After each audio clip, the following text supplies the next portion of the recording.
Արձագանքելով իր հասցեին հնչողային քննադատություններին, թե «Ժառանգություն» կուսակցության հիմնադիրը հացադուլ հայտարարելով իշխանություններին ուղղված կոնկրետ պահանջ չի ներկայացնում, Ռաֆֆի Հովհաննիսյանը այսօր «Ազատություն» ռադիոկայանի հետ զրույցում նշեց, որ ինչպես «Ժառանգությունը», այնպես էլ ինքը ասում են, այսօր անհրաժեշտ է իշխանության ամբողջական եւ արտահերթ փոփոխություն։ Ռաֆֆի Հովհաննիսյանի փոխանցմամբ, եթե սրանից ավելի քաղաքական պահանջ որևէ այլ գործիչ կարող է արտահայտել, ինքը ուրախ կլինի լսել նրա տեսակետը։ Ինչ վերաբերում է այն պնդմանը, թե ինչու կոնկրետ չի պահանջում Սերժ Սարգսյանի հրաժարականը, Ռաֆֆի Հովհաննիսյանը նկատեց, որ վերջին շրջանում Հայ ազգային կոնգրեսի ղեկավար Լևոն Տեր-Պետրոսյանը նույնպես նման պահանջ չի դնում, մինչդեռ ժամանակին կոնգրեսը քննադատում էր ընդդիմադիր այն ուժերին, ովքեր չէին հայտարարում նախագահի հրաժարականի իրենց պահանջի մասին։ Ժամանակին մեր ընդդիմադիր գործընկերները իրենց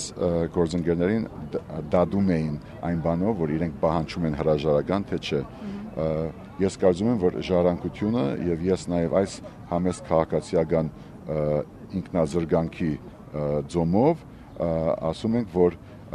անհրաժեշտ է իշխանության ամբողջական եւ արտահերթ փոփոխություն եւ նորովի ձևավորում։ Իսկ եթե դրա կողքը ուզում եք նաեւ դնել համեմատելու համար այլ ուժերի, այդ թվում նաեւ ՀԱԳ-ի վերջին պահանջները, հատկապես վերջի հանրահավաքի պահանջները, կարող ենք ասել, որ եթե պիտի չափենք ՀԱԳ-ի հին չափանիշով, թե ով չի պահանջում հրաժարական ընդդիմություն չէ, արդեն դրանից կարող ենք փոխեցնել, որ ՀԱԳ-ը ընդդիմություն չէ։ Ես դակավին նման կարծիք չունեմ։ Ռաֆֆի Հովհաննիսյանի փոխանցմամբ այսօր նկատելի է, որ ՀԱԳ-ի պահանջների եւ ձևակերպումների մեջ էական փոփոխություններ են տեղի ունեցել։ Եղել է չափավորում, եղել է մեղմացում, եղել է մեկնում անցյալում ամբողջական պահանջադիրությունից եւ սա կարելի է միգուցե բացատրել նաեւ ուղղակի թե միջնորդավորված գաբերով հաղորդակցությամբ եւ նաեւ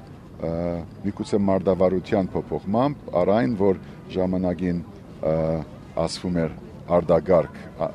ընտրություններ գործող նախագահի հրաժարականից հետո ուրիշներին հավատաքննում էին, դատաքննում էին այդ դրվագով, իսկ հիմա արդեն չկա այդ հրաժարականը